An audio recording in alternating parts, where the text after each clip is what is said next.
사명 이야기 15번째 시간, 우리 지난 시간에 나누었던 주제를 한번 같이 읽으면서 복습하고 오늘 주제로 넘어가도록 하겠습니다. 우리 지난 시간에는요, 요나에 대한 이야기를 한 3가지 정도 더 봤죠. 지지난 시간에 요나 1번을 했고 지난 시간에 요나 2, 3, 4번을 했는데요. 첫 번째 요나 2는 시작. 하나님은 망가진 사람의 망가진 사명, 망가진 은혜를 고치시는 분입니다. 자, 요나 3 시작. 사명에서 실패한 요나에게 하나님은 또 한 번의 기회를 주십니다. 요나 4 시작. 하나님께서는 잃어버렸던 사명을 그대로 갖고 요나에게 다가오셨습니다. 4번째 스데반입니다. 시작. 사명자에게 참된 위로는 고난당한 예수 그리스도입니다. 5번째 베드로 1번입니다. 시작. 하나님께서는 있는 모습 그대로의 우리를 부르셨습니다. 아멘. 오늘 주제 들어가기 전에 성경 구절 한 구절 읽겠습니다. 누가복음 22장 32절 같이 읽습니다.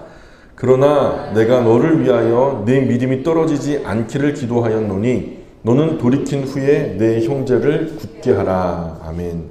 자, 오늘 베드로 2번째 시간, 베드로 2번째 주제는요, 같이 읽어볼게요. 시작. 사명자도 때로는 넘어집니다. 그러나 하나님은 하나님을 사랑하는 사명자를 반드시 회복시키십니다. 아멘. 정말 달리기를 잘하는 친구가 있었어요. 워낙 그냥 동료들 안에서도 발이 빠르니까요, 일찍이 그 달리기 실력을 알아봤던 한 코치가요, 그 친구를 달리기 선수로 이렇게 뽑은 거예요. 그리고서 열심히 이 탁월한 코치가 열심히 지도해가지고 그 누구보다도 빠르게 달릴 수 있는 그런 법을 배워갑니다. 그리고 출전하는 경기마다 아주 좋은 성적을 거두죠. 그리고 아주 빠르게 성장해요. 일반적인 아이들보다 훨씬 더 잘 알아듣고요. 그러던 어느 날 아주 큰 경기, 그 아이에게는 굉장히 의미가 깊은 큰 경기에 출전을 하게 되죠. 그리고 모두의 기대대로 맨 앞에서 누구의 추종을 불허할 만큼 그 현저하게 거리를 벌리고 막 달리던 그 친구가 코너를 돌다가 발을 실족해가지고 넘어져 버리고 말았어요. 그러면 어떻게 해요? 넘어지면 어떻게 해요? 빨리 일어나야죠. 빨리 일어나서 다시 달려야 되잖아요. 근데 이상하게도 뒤따르던 선수들이 자기를 막 앞질러 가는데도요, 어쩔 줄을 몰라 하면서 그 자리에 주저앉아 있는 거예요. 다 자기보다 다 앞서가고요, 혼자 이제 꼴등이 돼가 주저앉아 있는 거 일어나야 되는데, 그날 일어난 일에 대해서 이 뛰어난 선수는요, 이런 것을 깨달았다고 해요. 훈련하던 모든 시간에 빨리 달리는 방법을 훈련받았다는 거예요. 나는 그래도 이 달리는 동안에 누구에게 뒤처지지 않을 만큼 내 앞에 누군가의 뒷모습이 보이지 않을 때까지는 열심히 빠르게 뛸 수 있었지만, 그런데 넘어진다라는 가정을 한 번도 해본 적이 없다는 거예요. 내가 넘어져? 이런 가정을 한 번도 해본 적이 없고, 실제로 넘어지니까 넘어진 상황에서 어떻게 대처해야 될 줄 모르겠다라는 거예요. 그래서 몸이 막 얼음처럼 얼어버리고 아무것도 못하겠더라는 거죠. 마비가 걸린 것처럼. 좋은 선수가 되기 위해서는 잘 달리는 법뿐만 아니라 달리다가 넘어졌을 때 잘 일어서는 법도 알아야 되겠죠. 그리고 이것은 사명을 따라 살아가는 우리에게도 마찬가지로 적용될 원리라고요. 어떤 면에서 바울은 달리기 선수에게 자기의 사명을 빗대어 말한 적이 있어요. 나는 그 표대를 향하여 달려간다.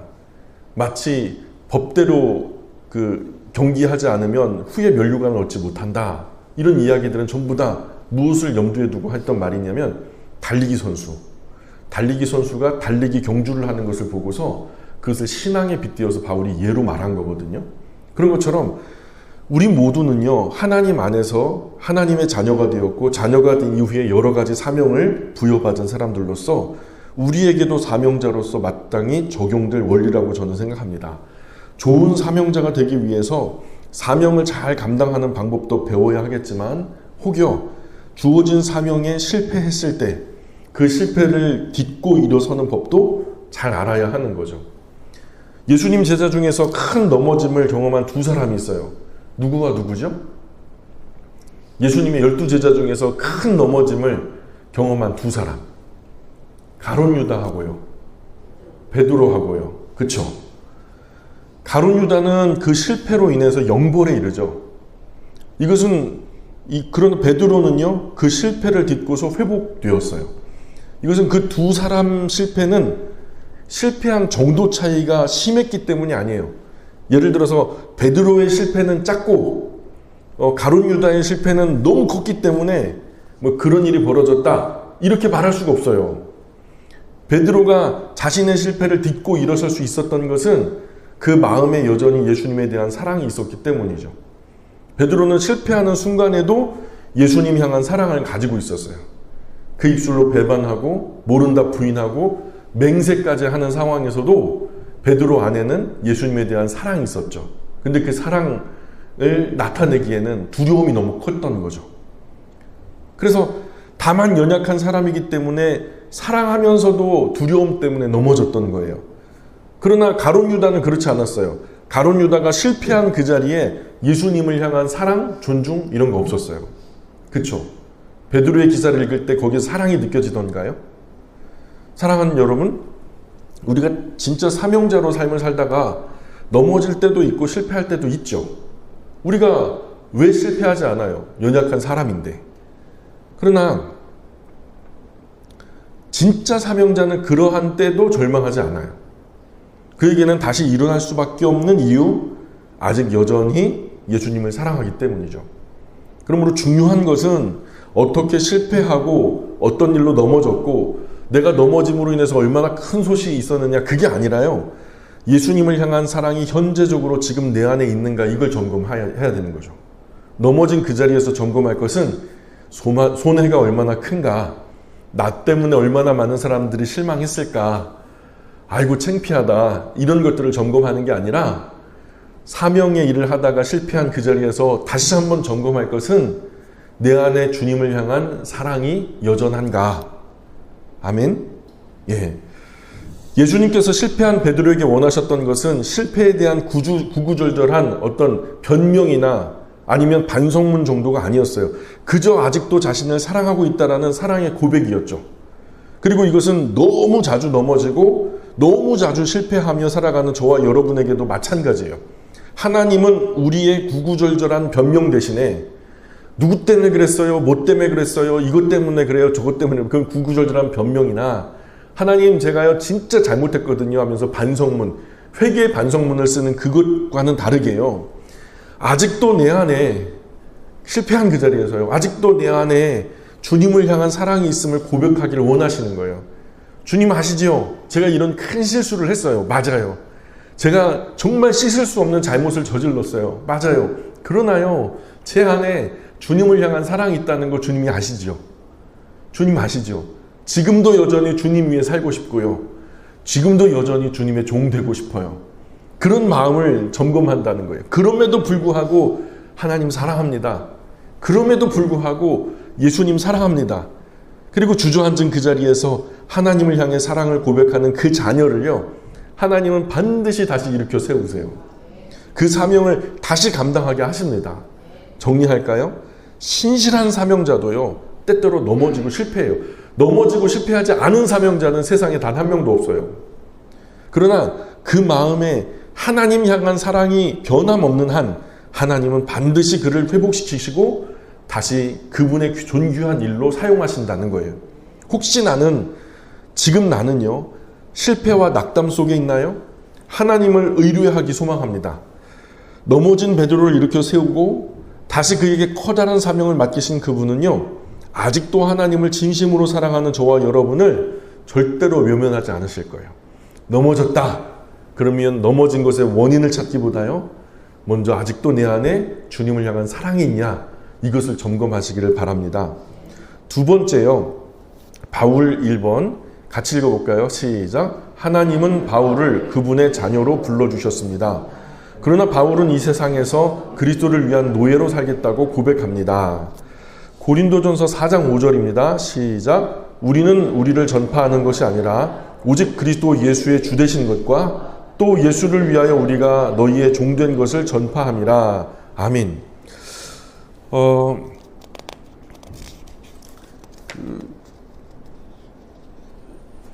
흑인들의 인권 문제를 다룬 다큐멘터리 영화를 한번 봤는데요. 거기서 흑인 노예들 목에다가 개목걸이처럼 목걸이를 달아요.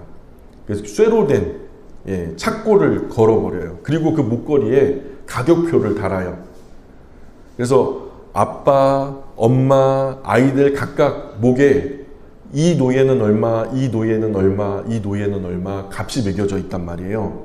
그리고 노예를 사려는 사람들이 나타날 때마다 뭐 거리에 늘 사람들이 몰려있는 게 아니니까요. 노예를 사러 온 사람들이 노예 상인이 왔다 그러면은 그 노예들을 향해서 가죽 채찍을 갖다가 막 휘두르는 거예요. 등에 막 자욱이 생기도록 세게 때려요.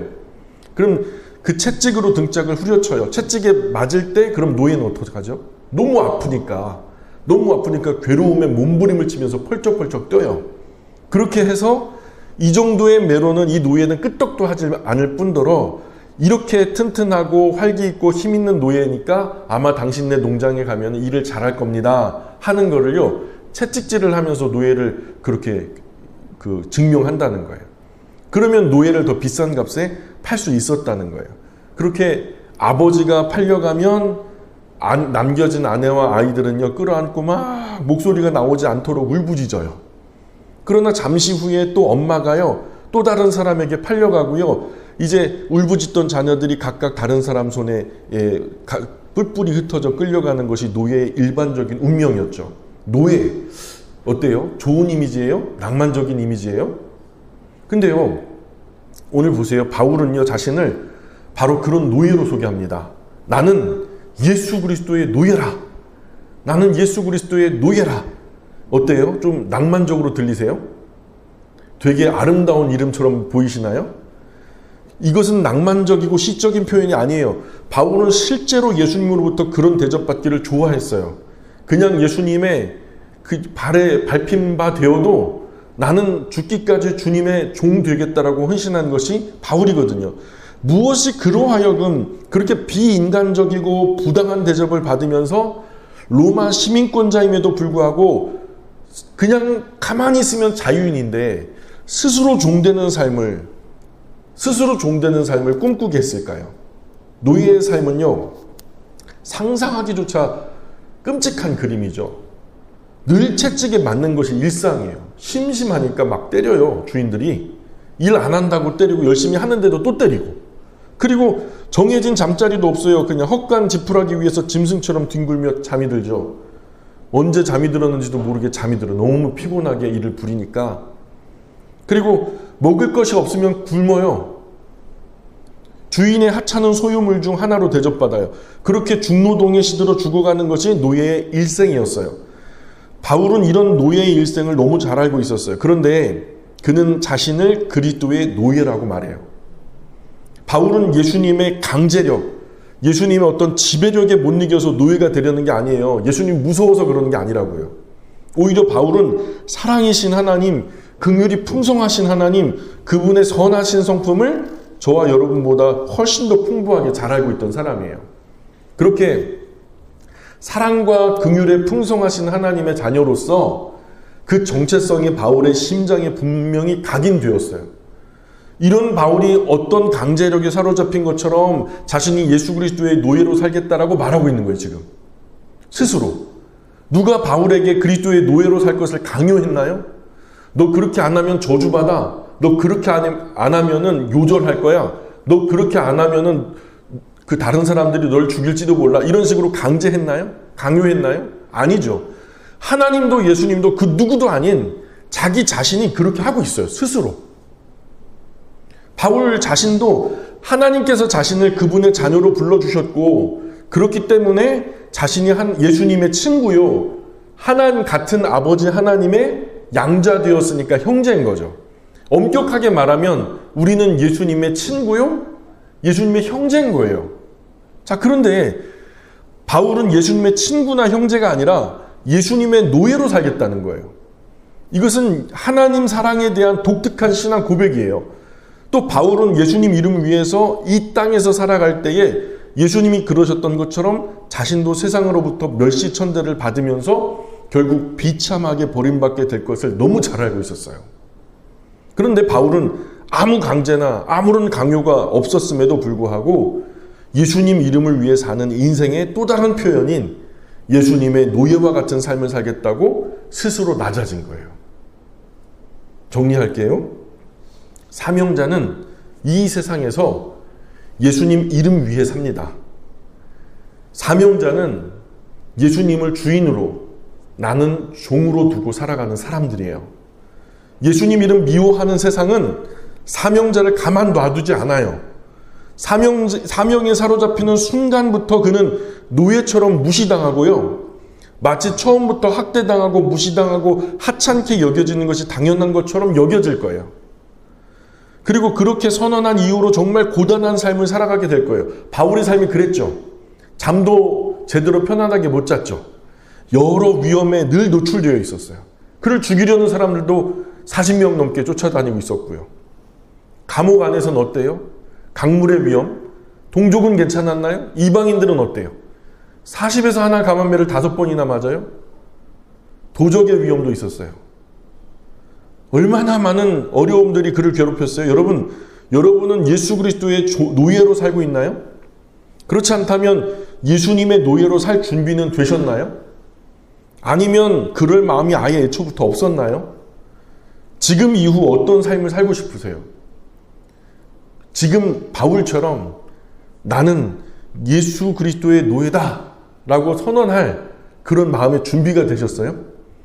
낭만적인 이유 말고, 어감이 멋있어서, 어휘가 멋져서 하는 거 말고, 진짜로 내 삶이 그분 아래 노예가 되기를 원하는 그런 삶이냐고요. 냉정하게 우리 자신에게 물어봅시다. 대답은 골방에서. 세 번째 주제입니다. 바울 두 번째 이야기예요. 같이 읽습니다. 시작. 사명자가 소유해야 할 첫 번째 덕목은 겸손입니다. 사도행전 20장 19절입니다. 같이 읽어요. 곧 모든 겸손과 눈물이며 유대인의 간계로 말미암아 당한 시험을 참고 주를 섬긴 것과. 아멘. 어떻게 해야 하나님께서 나에게 맡겨주신 귀한 사명을 잘 감당할 수 있을까요? 우리는 이상적인 사명 감당의 모범을 바울이라는 사람에게서 좀 찾아볼 수 있어요. 바울은 순교를 눈앞에 둔 상황에서 에베소 교회 장로들을 밀레도로 불러요. 내가 예루살렘에 들어가면 큰 고난과 결박이 나를 기다린다고 하지만, 그렇게 내가 순교의 제물이 될 수도 있다라는 것은 난 알지만, 그럼에도 불구하고 예루살렘에 들어갈 것을 공언한 다음에 두란노 성원에서 2년 동안 가르쳤던 많은 제자들, 사역자들을 밀레도로 부른 거죠. 그리고 아시아에 들어온 첫날부터 지금까지 내가 항상 너희 가운데에서 어떻게 행한 것을 너희도 아는 바다 하면서 말문을 열어요. 바울이 소아시아 아시죠? 에베소를 중심으로 요한계시록의 7개 교회, 저 위로는 갈라디아 지역 수많은 가정교회들, 그리고 이 마게도냐로 건너가기 직전에 들어와 이쪽으로의 수많은 교회들, 작고 큰 교회들이 있었단 말이에요. 근데 그 교회들, 그 사람들 앞에 바울이 처음 발을 들여놓고 예수님의 복음을 전하던 그 순간부터 지금까지 내가 너희들을 향해서 어떻게 했는지 너희가 더 잘 아는 바다. 사실 이렇게 이야기할 수 있다는 것 자체가 그의 섬김이 얼마나 고귀한 것인가를 증명하는 거죠. 그때로부터 지금까지 변함이 있었다는 거예요? 없었다는 거예요? 변함이 없었다는 거예요. 이 짧은 고백이 듣는 모든 사람의 마음을 적시게 되기까지는요. 아마 에베소의 수많은 장로님들 다 밀레도로 왔죠. 밀레도에서 고별 설교를 하는 거예요. 바울의 이 설교를 들을 때 여기에 이의를 제기할 사람이 있었을까요? 없었을까요? 없죠. 그러니 바울이 그렇게 얘기하는 순간 모든 사람들의 마음이 먹먹해져요. 저분이 우리를 어떻게 섬겼는지를 아니까 그게 공감되거든요. 그래서 할 말도 많고 억울하기도 하고 따지고 싶기도 했을 거예요. 3년이라는 세월 동안에 바울도 인간인데, 그죠? 나도 너와 같은 사랑받는 하나님의 자녀다. 너만 하나님의 자녀냐? 나도 하나님의 자녀다. 너만 권리 있냐? 나도 권리 있다. 이거 서신서에서 자주 나오는 얘기거든요. 아마 모든 사람 가운데 자기도 소리치고 싶었을 거예요. 그러나 그렇게 하지 않았고 사명자로서 일정하고 꾸준한 바울의 고백과 그의 섬김의 삶이 일치한 거예요. 잘 섬겨냈단 말이에요. 그 설교가 사람들 마음을 움직일 수 있도록 그 삶이 받쳐주는 역할을 했단 말이죠.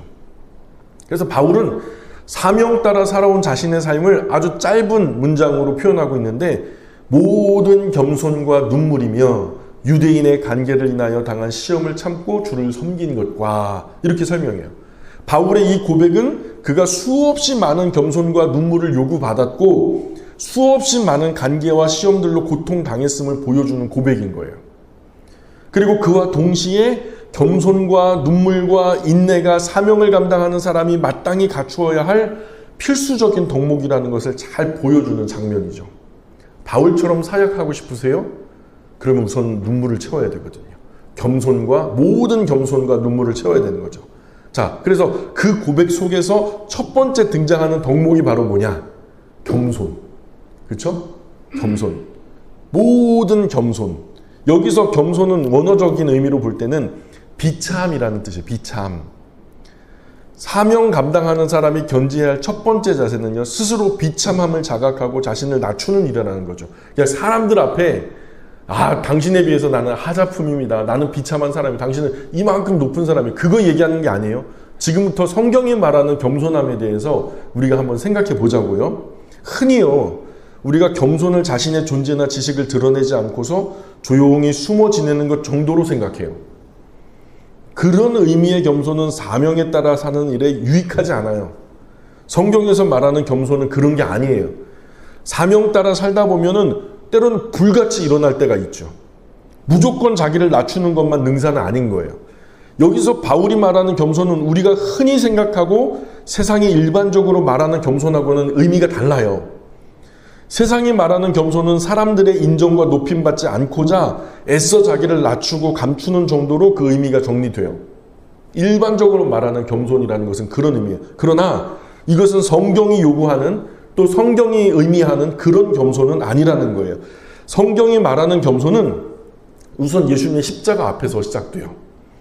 예수님 십자가 사건을 통해서 하나님 앞에서 자신이 얼마나 쓸모없는 존재인지를 자각하는 거예요. 내가 얼마나 쓸모없는, 내가 죄된 사람인가, 나와 함께, 나의 안에 있는 죄와 함께 나는 멸망당에 마땅한 전적 무능, 전적 타락, 전적 부패를 고백하는 그 자리에서 우리의 겸손은 시작해야 되는 거예요. 그 낮아진 마음으로 우리가 다른 영혼을 대하는 거죠. 진정한 겸손은 하나님과 우리 주 예수님의 십자가에 대한 경험, 그 위에서 꽃피우는 아주 특이한 세상이 알지 못하는 아주 특별한 겸손이라는 거예요. 정리할게요. 그래서 성경에서 말하는 겸손은 사람 대 사람 관계에서 생각하면 절대로 안 돼요. 성경이 말하는 겸손을 그렇게 해서는 이해할 수가 없어요. 성경이 가르치는 겸손은 무조건 하나님과 사람의 관계 속에 나타나는 거죠. 더 정확하게는 하나님 앞에서 자신의 무가치함을 철저히 깨달은 사람이 다른 영혼 속에 있는 하나님의 형상을 보면서 스스로 낮추는 것이 성경이 말하는 의미의 바른 겸손이죠. 그리고 이런 겸손이야말로 사명 감당하는 사람이 반드시 견지해야 할 필수 덕목이자 첫 번째 덕목이에요. 그래서 겸손한 사람은 하나님과 나를 비교하되, 더 구체적으로는 예수님 십자가 앞에서 나를 굴복시킴으로 시작되어지는 덕목이다. 예. 그래서 겸손한 사람은 하나님은 하나님이 되시고요. 죄된, 나와 같이 죄된 사람들을 볼 때는 그 사람이 무엇으로 보이냐면 하나님의 존귀한 형상으로 보이는 거예요. 세 번째 바울의 주제는요, 시작. 겸손은 행위에 달린 문제가 아니라 하나님 앞에 올바로 서 있는가에 달린 문제입니다. 잠언 3장 34절 같이 읽어볼게요. 진실로 그는 거만한 자를 비웃으시며 겸손한 자에게 은혜를 베푸시나니. 어거스틴은 기독교 최고의 덕목은 첫째도 둘째도 셋째도 겸손이다, 이렇게 말해요. 어거스틴이 말하는 겸손은 하나님 앞에서 하나님께서 지어주신 그대로의 자신을 알고, 창조주 하나님이 나를 지으셨어요. 그게 첫 번째 자기 인식이에요. 그리고 하나님이 정하신 그 자리에 머무는 것이다 라고 정리해요. 그 이상도 이하도 아닌 정가 그대로 하나님 저울에 자신을 달아보고 하나님의 눈으로 자신을 평가하고 바르고 정확하게 보는 것이 겸손이라는 거죠. 하나님 보실 때의 나. 사명자는 이런 겸손의 자질이 반드시 필요하다는 거예요. 그러나 겸손해야지라는 미명하에 마땅히 나서야 할 자리에서조차도 비겁해지고 비굴하게 내빼는 것은 옳지 않다는 거예요. 그 겸손이 아니에요. 나는 아직 부족해서요. 나 아직 모자란 게 많아요. 이제 조금 더 성숙하고 성장하면 그때 중직을 맡겨주시든가 말든가. 이게요, 겸손의 미덕 같죠? 절대 그건 아니에요. 겸손을 가장한 교만이에요. 그건 내가 나를 판단하는 거고, 하나님이 보실 때는 불완전하지만 지금 부르셨으면 아멘 하셔야 그게 겸손인 거예요. 바울 생각해 보세요. 바울은 초대교회 지도자인 베드로가 잘못을 범하자 그 자리에서 공개적으로 공격을 해요. 책망을 하는 거예요.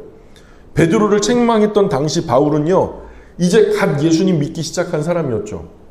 아직 바울을 그리스도인으로서 인정하지 않는 사람도 많았던 입장이에요. 그런데도 바울은 베드로가 이방 사람과 함께 밥을 먹다가 유대인들이 오니까 마치 안 먹은 것처럼 행동하니까 베드로를 아주 그 위선적인 행동에 대해서 강하게 질책을 하죠.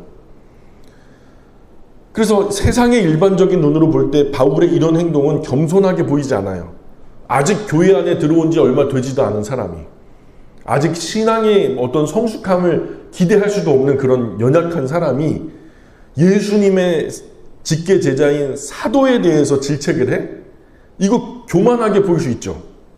그러나 하나님 기준에서 볼 때 이것은요, 교만과 겸손과 상관없는 문제였다는 거예요. 사도행전 20장에서 바울은요, 겸손과 눈물로 에베소 교회를 섬겼다고 말해요. 그러나 바울은 에베소 교회가 잘못하는 일들에 대해서 무섭게 책망했을 거예요. 바울이요, 여러분 상상하는 바울이요, 앞에서 하나님이 싫어하는 뻘짓을 하는 에베소 교회 그리스도인 가만뒀을 것 같아요? 안 뒀을 것 같아요? 예? 이성진 목사는 가만둘 수 있어요. 제가 워낙 샤이해요. 부끄러움 많이 타고 숫기가 없고 하다 보니까 하나님이 가르쳐 주시겠지 하고서 등 돌리는데, 바울은 절대 그러지 않을걸요? 당신 지금 뭐 하는 거야? 당장에 그냥 막 엄청나게 불효령이 떨어졌을걸요? 바울은요, 그렇게 에베소 교회 최고 지도자에게 이방인과 초신자들이 보는 앞에서 예루살렘 교회의 대표격 되는 베드로에게 이방인 초신자들 보는 앞에서 막 직격찬을 날릴 정도로 올곧은 사람이 에베소 교인들 그릇된 행동 가만히 내버려 뒀을 것 같아요? 하지만 바울은요, 자신의 그런 행동들에도 불구하고 에베소 교회를 향한 자신의 섬김을요, 첫마디로 뭐라고 표현하냐면, 나 너희들 섬길 때 모든 겸손과 그래요. 겸손과. 그러므로 겸손은 행위 자체에 달린 문제가 아니라는 거예요. 나무라고 질책하는 일들이 나는 너처럼 절대로 그따위는 안 살아. 너 똑바로 해 하면서 우월감에서 출발하는 것이라면 그건 교만할 수 있어요.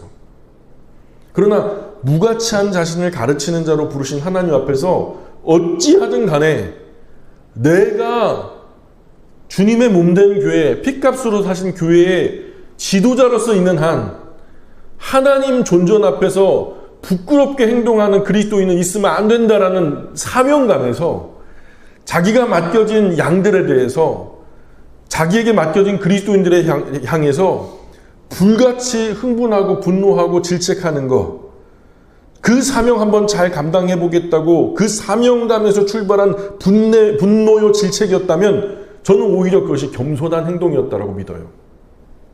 무슨 말인지 가시겠어요?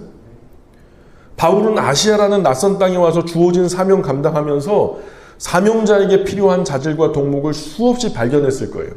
그러나 바울은 그 모든 덕목 중에서도 제일 먼저 겸손을 말해요. 하나님의 크고 위대하신 사랑과 그분 사랑 앞에서 우리는 지푸라기 같이 쓸모없는 존재일 뿐이라는 사실을 깨달은 거죠. 그런데 이 지푸라기 같은 나를 하나님의 그 영광의 나라에 이 복된 영광의 도구로 들어 쓰신다는 거예요. 내가 뭐라고? 그러니 잘해야 되겠어요? 못해야 되겠어요? 잘해야 되는 정도가 아니라 목숨 걸어야 되는 정도로 바울은 인식을 한 거예요. 그래서 우리의 모든 섬김 속에 이렇게 배어 있어야 할 정신이 바로 겸손이라는 거예요. 하나님, 나 같은 것을 들어 쓰시나요? 그냥 감지덕지 하죠. 그 은혜가 황공할 따름이죠.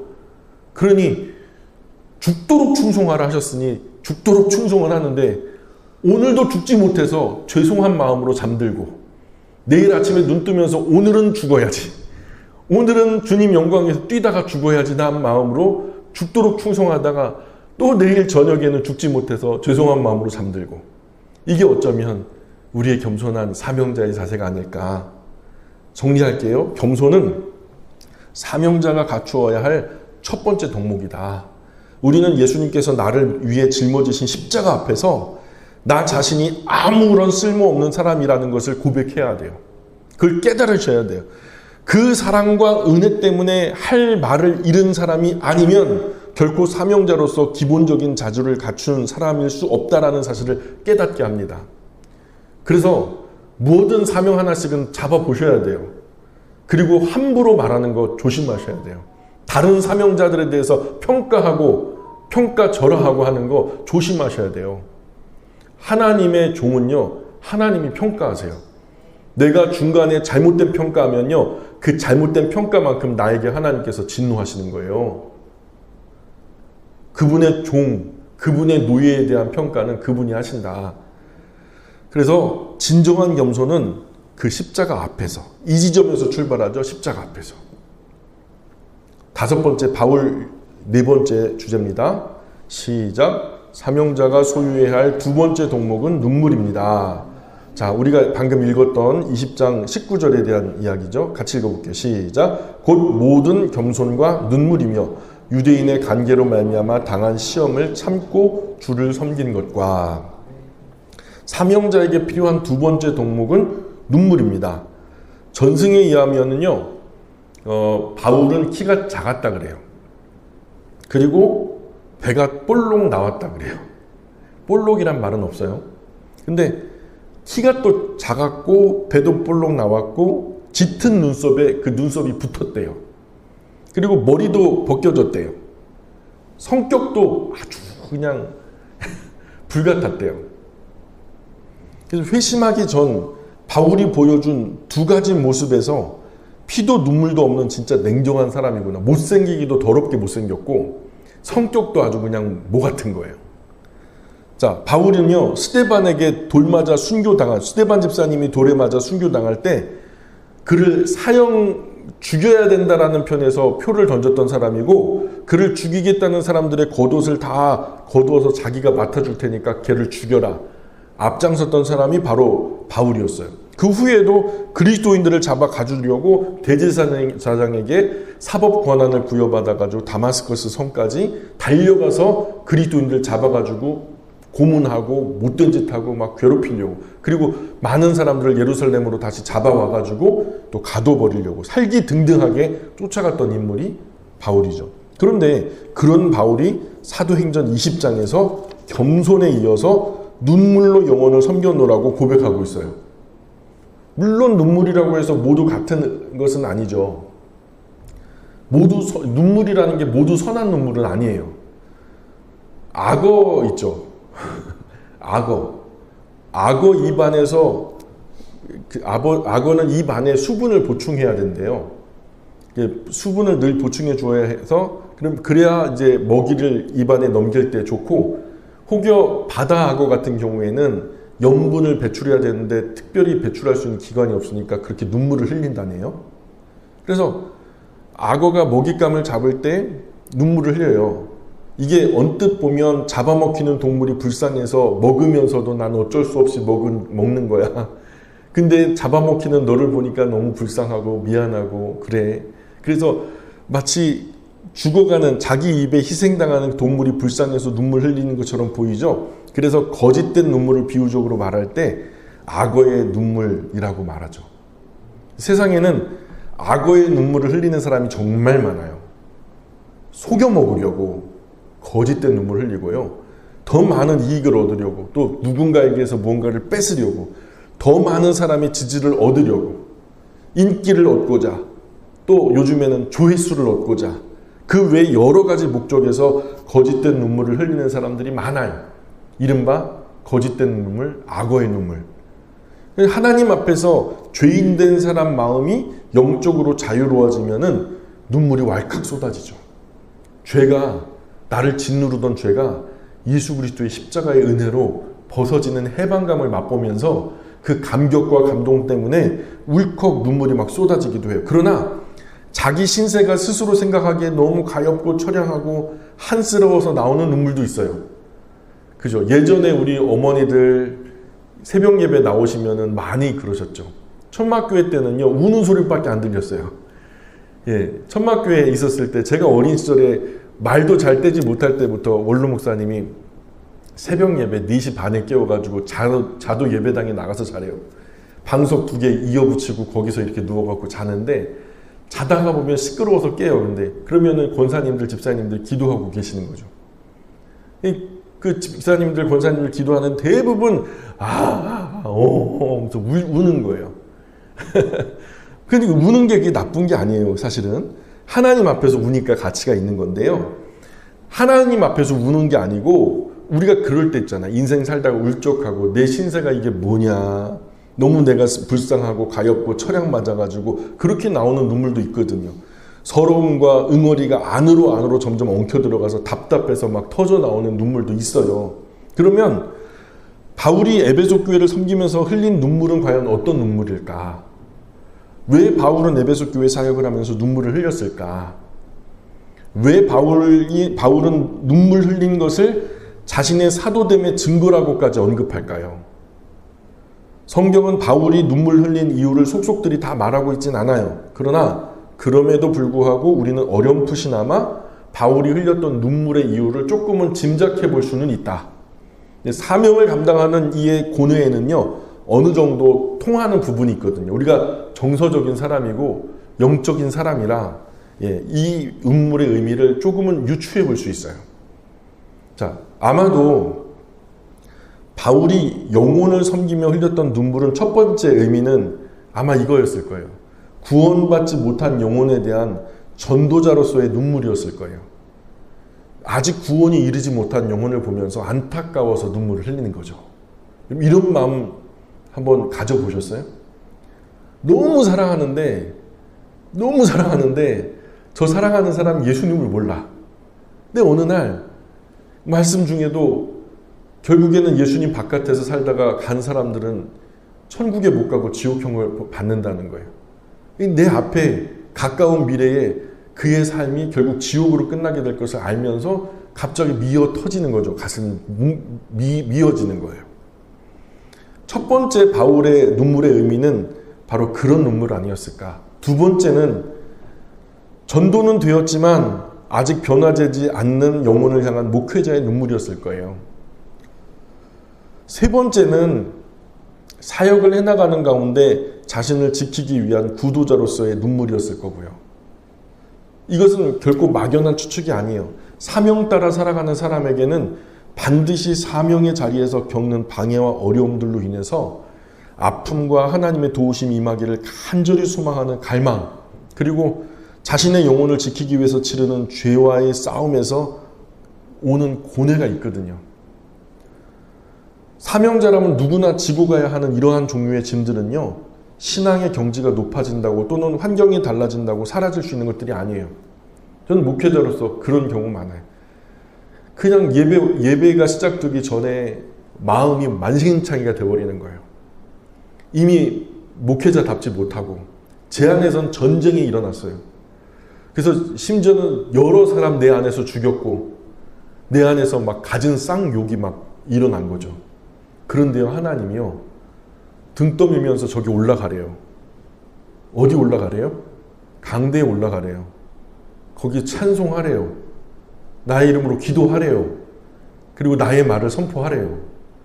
죽기보다 싫거든요. 이 괴리가요, 사람을 미치게 만듭니다.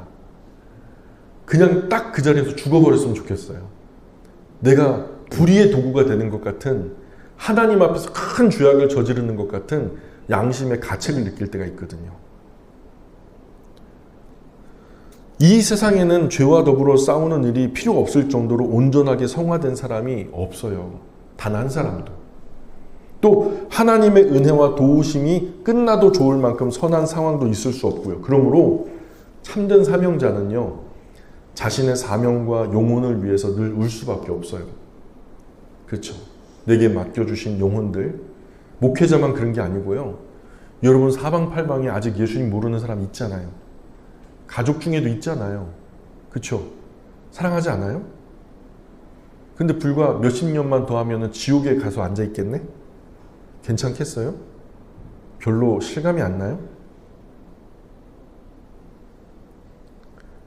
자신의 사명과 영혼 위에 늘 울 수밖에 없어요. 눈물은 사명자가 이 짐들을 성실하고 진실하게 붙들고 있다는 증거예요. 전혀 눈물이 나지 않아.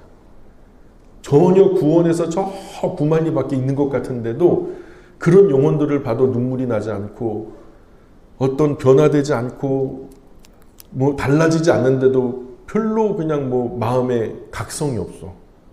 울컥하지 않아. 나 자신이 하나님 앞에서 정말로 불의의 도구가 되는데도, 정말 하나님의 영광 가리우는 이 죄악의 도구가 되는데도 불구하고 내 안에는 경각심이 없어. 눈물이 나지 않아. 이거는요, 내가 사명자로서의 이 짐들을 성실하지 못하게, 진실하지 못하게 감당하고 있다는 거예요. 반대로 말하자면 내가 성실하고 진실하게 이 사명의 일을 받들고 있다면 눈물 없이는 어렵겠죠. 사랑하는 여러분, 우리 사명의 자리에서 얼마나 눈물 흘리고 계세요? 참된 사명자의 눈은 언제나 눈물로 촉촉해요. 정리할게요. 나의 사명의 자리가 하나님 마음을 헤아리며 그렇게 알게 된 하나님 마음 때문에 아파하는 눈물로 적셔지고 있나요? 하나님을 갈망하며 흘리는 눈물로 적셔지고 있냔 말이죠. 우리가 노래에서는 찬양할 때는 하나님의 마음이 있는 곳에 내 마음도 있고 하나님 눈길 머무른 곳에 내 눈길도 있기 원합니다 하면서 하나님은 그 마음 머무는 곳, 그 눈길 머무는 곳에서 하염없이 울고만 계신데 나는 무화과 나뭇잎이 마르며 댄스하면서 춤을 추고 있진 않은가요? 언밸런스하죠? 그래서 한국교회는 동상 이몽이 아니라 동상 삼몽이래요. 하나님은 하나님의 꿈을 꾸세요. 나의 백성이 다 겸비하여 내게로 돌아오기를 꿈꾸고 있는 거죠. 근데 목회자는요, 이것으로 뭔가 많은 사람들이 몰려들어서 예배당 크게 짓고 성도도 많아지고 지역에서도 유지들 초대할 때 조참 기도회 같은 데 불려다니면서 기도해주고 싶고 그런 꿈을 꾸죠. 목회적으로 성공하고 싶은 거죠. 성도들은 또 뭐예요? 자기 사업 잘 되고 승진하고 자녀 잘 되고 이 100년 미만에 집착하면서 세상이 점점 좋아지기를 바라는 거죠. 하나님은 그래 생각 안 할걸요? 세상이 좀 미워졌으면 좋겠다. 그래서 등을 돌려 내게로 돌아왔으면 좋겠다. 꼭 끌어안고 하나님의 나라, 영원한 나라 함께 시작했으면 좋겠다. 그런 꿈을 꾸시고 계시다는 거죠. 잘못된 꿈 꾸셨다면 깨몽 꿈 깨시고 이제 하나님의 꿈으로 우리가 다 영합하는 복된 사명자들이 다 되셨으면 좋겠어요. 오늘 여기까지 할까요? 기도하겠습니다. 귀하신 아버지 하나님, 너무 부족하고 연약한 죄인입니다. 그럼에도 불구하고 하나님 아버지의 자녀 삼아 주시고 예수님 나의 친구라 또 형제라 말씀해 주시고 영원한 하나님의 나라, 그 나라가 시작될 때에 함께 다스리며 또 가꾸어 나가기를 바라시는 하나님의 선하신 뜻을 성경을 통해서 발견합니다. 하나님, 주어진 짧은 인생, 이제 몇십 년 남지 않은 이 일생에도 세상을 누려보고자 이기적인 욕심을 채우고 이기적인 쾌락으로 자꾸만 나의 삶에 나의 영광을 위해 살아가는 저희들의 모습을 볼 때 하나님 정말 주님 앞에 죄송스럽고 누추할 때가 많습니다. 주님, 저희들의 생각과 눈길을 아버지 하나님의 것으로 바꾸어 주시고 남은 평생에 바울처럼 하나님께서 꽂아주신 그 아름다운 표대를 향하여 거침없이 달려나갈 수 있는 눈물 젖은 사명자 다 될 수 있도록 은혜 내려 주옵소서. 오직 하나님만 영광 받으셨으면 좋겠습니다. 감사하며 예수님 거룩하신 이름을 의지하여 기도합니다. 아멘.